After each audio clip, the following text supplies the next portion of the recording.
Olá, meus colegas do Brasil, Estados Unidos e Europa. A Ellie Boda com mais uma podcast Conversa entre Educadores, celebrando 15 anos dessa série que nasceu em Passo Fundo, Brasil e está sediada no estado de Washington desde 2011. E hoje eu estou aqui com um educador muito importante também. Eu vou deixar ele se apresentar em um minutinho, mas é bom dia, boa tarde ou boa noite, professor Celso. Para nós aqui é boa tarde, então dizer que é um prazer estar contatando, né, com a colega e conterrânea, né, que se coloca aí. Então, meu nome é Celso Dalberto, eu sou professor do Estado aqui do Rio Grande do Sul, professor estadual, já atuei também em esfera superior. Sou professor hoje especificamente dos cursos técnicos públicos, mas já dei aula em ensino médio, ensino fundamental, enfim, uma larga experiência nessa área. A minha formação, eu sou formado em ciências econômicas, tenho especialização em educação e tenho pós-graduação em psicopedagogia. Olha que trajetória interessante. E aonde que o senhor atua atualmente? Qual é Passo Fundo? É na região? Atualmente eu atuo em Passo Fundo, então é uma escola, a Escola João de César, é uma escola onde ela funciona três cursos técnicos, né? Concomitante com o médio ou pós-médio. Tem os cursos de secretariado, que são 3 semestres, o curso de informática, que são 4 semestres, e o curso de nutrição também, que são 4 semestres. Eu atuo nas disciplinas mais técnicas no secretariado, contabilidade, técnicas comerciais, ergonomia, estatística, empreendedorismo na informática e matemática na nutrição, e também eclético nessa questão. Hoje também eu sou representante do nosso sindicato estadual, né, dos professores estaduais do Rio Grande do Sul. Então, também, concomitante, eu tenho essa participação, mas até o momento ainda atuo, então, em sala de aula, direto na docência. Olha que maravilha! E a gente sempre aprende na sala de aula e também a militância do sindicato é muito importante. Professor Celso, e se alguém que estiver ouvindo aqui gostaria de mais informações sobre os cursos técnicos, como que faz para contactar? Na verdade, é a Escola Estadual de Educação Profissional João de César, né, na cidade de Passo Fundo. É bem importante, são cursos totalmente gratuitos, né, porque eles são Uau! públicos. É a única escola estadual que só oferece curso técnico da cidade e é uma das poucas no estado. Então, a gente tem divulgado. Os alunos na turma é uma experiência muito importante. Nós temos turmas com alunos de 16 a 66 anos na mesma turma de sala de aula. Então, são cursos, assim, além da questão profissionalizante, mas ele tem muito a ver a questão de integração. Ontem à noite mesmo, uma menina disse, a aluna tal ficou muito chateada porque eu chamei ela de senhora. Aí eu perguntei, mas que idade ela tem? 66. Eu digo, mas ela é sua colega. Na sala dela, ela é uma colega, ela não é uma senhora. Claro que ela ia ficar chateada, entendeu? Porque, então, acho que essa integração é bem importante, é determinante, então, que as pessoas, né, além da parte didática, enfim, tem essa parte integrativa que é muito importante. Olha que interessante, eu não sabia que Passo Fundo contava com uma escola estadual e cursos profissionalizantes, então é uma informação muito importante para os nossos ouvintes. E especialmente recebendo o público de 16 a 66, como o senhor falou. Eles são oferecidos à noite ou durante o dia? Os três cursos são oferecidos à noite. No turno da tarde, nós temos apenas o curso de nutrição, tarde e noite. Então, nutrição tem essa alternativa. Mas já funcionou nos três turnos. Então, não houve, ali no processo da pandemia, como houve aulas à distância, a distância acabou fechando o turno Hum. da manhã.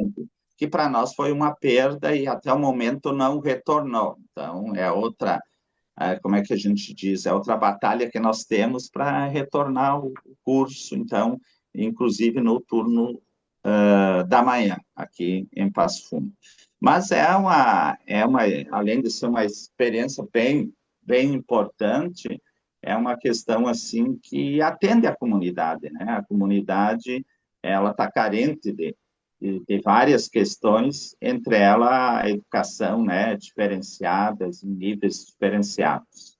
Que interessante. E o seu envolvimento com o sindicato, como se deu? Então, na verdade, o nosso sindicato do Estado, hoje nós temos 80 mil filiados, né? Então é um dos maiores sindicatos da América Latina, e eu sempre como representante, a gente tem uma representação de 80 membros no Estado, que cada mil filiado tem um representante. Eu, há muitos anos, eu sou eleito como representante por esse quórum. E agora, na última eleição, que foi em dezembro, então, eu fui eleito para a direção central, que são 21 membros, que participam, então, é a direção central. Além disso, no Estado tem 42 núcleos, também eles têm uma certa autonomia, mas estão direcionados à direção central. Então, é bem importante, e nós não temos apenas a luta sindical, mas nós temos também a questão é, pedagógica, a questão de disciplinas, a importância, então, da formação integral do estudante. A gente sabe que hoje há uma disputa no tecnicismo, por mais que sou de uma Uhum. escola técnica, mas a questão também integrativa, tá, na questão da educação, eu particularmente me espelho em Paulo Freire, né, que é um educador popular, tá, e pelo aprendizado, inclusive essa questão de turmas de idades diferentes, tá, no técnico tem muito a ver com Paulo Freire, né, a Uhum. integração, tá, então a gente também tem esta linha de atuação. Educação da cidadania, autonomia. Os nossos ouvintes, a maioria são freirianos, então o senhor está na casa certa hoje. Sobre a questão. Pode falar, professor?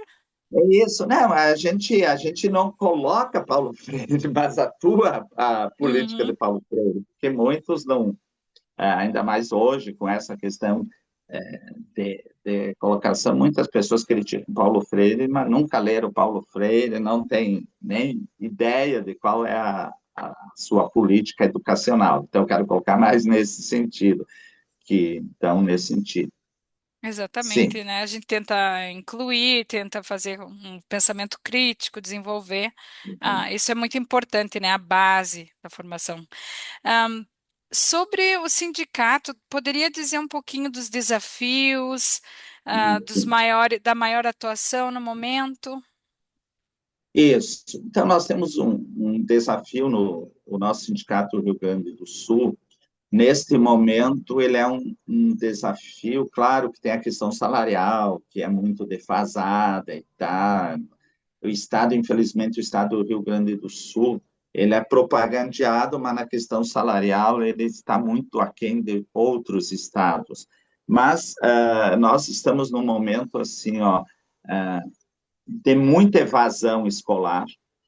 Primeiro, os alunos, há um setor que precisa trabalhar, por uma questão financeira, não há muita perspectivas nos alunos, tá? Então, isso acaba tendo uma alta evasão. Talvez não há perspectiva para adiante de mercado de trabalho, de desacreditação na educação. Então, isso é uma questão. E outra questão bem importante nesse momento, vários estados, incluindo o Rio Grande do Sul, estão trabalhando com as PPPs, ou seja, as parcerias públicas privadas na escola. E o estado do Rio Grande do Sul vai colocar nessa parceria, ou seja, a privatização de 99 escolas com custo de 5 bilhões, um custo elevadíssimo, que hoje, se você fosse redistribuir em todas as 2.500 e poucas escolas no estado, daria 2 milhões para cada escola, né? Então, o sindicato tem uma batalha contra isso, nós já temos exemplo no Paraná, em São Paulo, em que há muitos gastos e não há esse retorno. Hoje, o gasto aluno público para o Estado era em torno de R$ 800. Com a parceria pública-privada, o Estado vai gastar R$ 1.200. Então, ela já tem um aumento. Então, essa questão das parcerias. Só para nós clarearmos, no estado de São Paulo, quem ganhou a licitação, o leilão público, para gerir 33 escolas, é uma empresa que hoje administra os cemitérios públicos do município de São Paulo. Então, não há nenhum critério Uhum. educacional para quem vai dirigir isso. Então, isso é um dos pontos assim que nos preocupa muito no Estado, tá? E que a gente está debatendo, porque isso vai atingir diretamente a comunidade escolar. Não são apenas os educandos e os educadores, mas a comunidade como um todo, que ela passa a deixar de ter a sua escola democrática, com participação da comunidade, tá? Porque ela será gerida pelo setor privado. Essa é um tópico muito importante, uma temática fundamental, porque aqui até se fala hoje em dia nos Estados Unidos da dissolução do Ministério da Educação.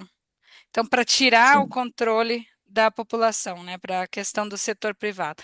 Mas esse é um problema que está em pauta, mas a gente não chegou a uma conclusão. Então, o Brasil, nesse sentido, eu creio que ainda está melhor do que nós no momento.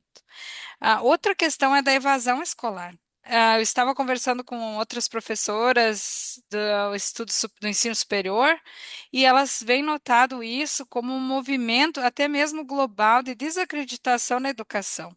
Essa nova geração, pessoal, não criticando, mas é dado, né, são fatos em estudos que atualmente há um descrédito e o pessoal não está pensando assim, vou fazer uma faculdade e tal. Eles pensam, vou tentar um canal no YouTube, alguma coisa assim, né, na social media. Qual a sua opinião sobre esse fato? A gente está detectando como um fenômeno meio global desse da evasão. Ah, a minha geração, ela tinha muitos meninos serem jogadores de futebol e as meninas modelo. Isso parece que superou um pouco, mas com o foco na educação. Tinha o foco na educação, poderia ter isso.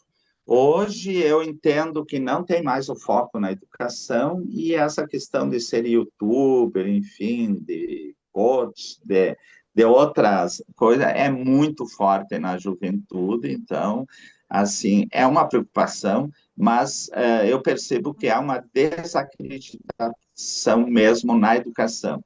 Então, não vê, porque, inclusive, a educação e a tendência, se nós não mudarmos esse giro, é desacreditar mais ainda, porque quando ela passa a ser administrada pelo setor privado, há uma seleção.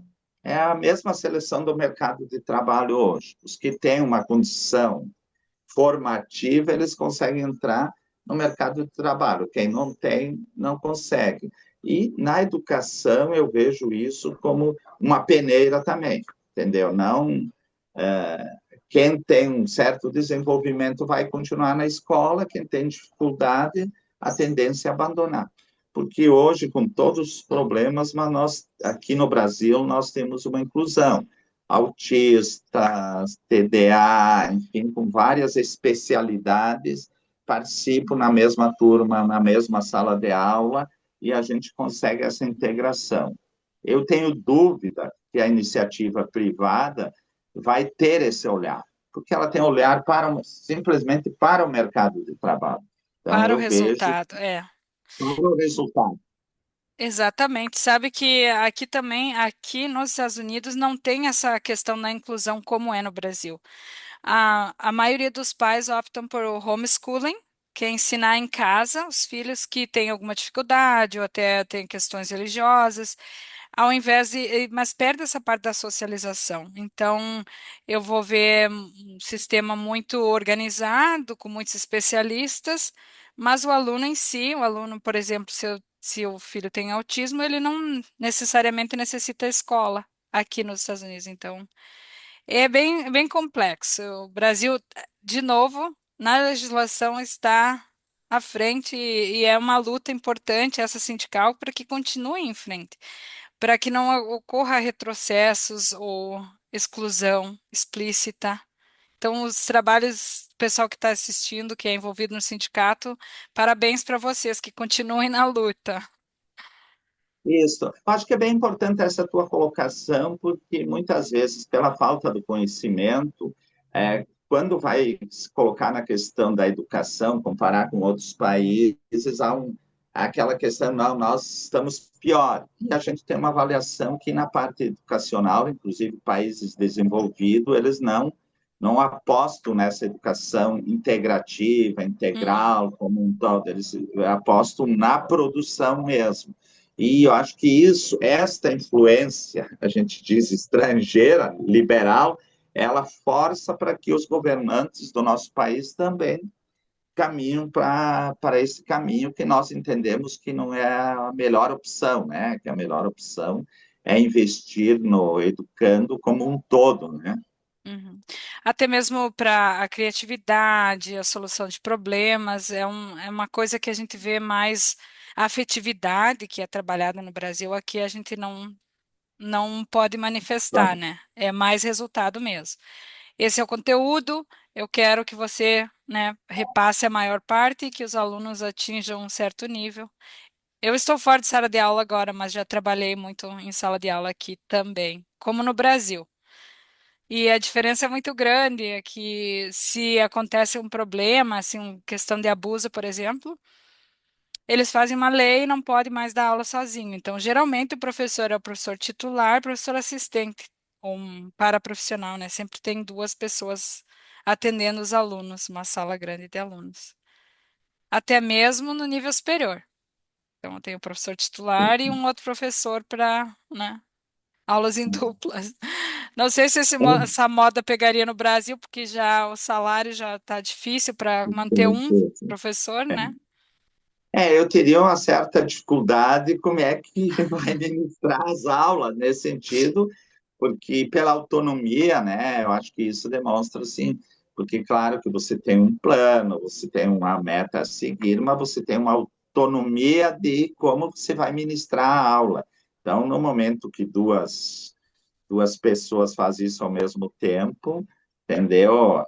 Eu acho que seria mais difícil, entender essa adaptação talvez até a questão da turma, mas eu acho que todas as experiências são importantes. Só a título de curiosidade, tu deu aula em que escola aqui no Brasil?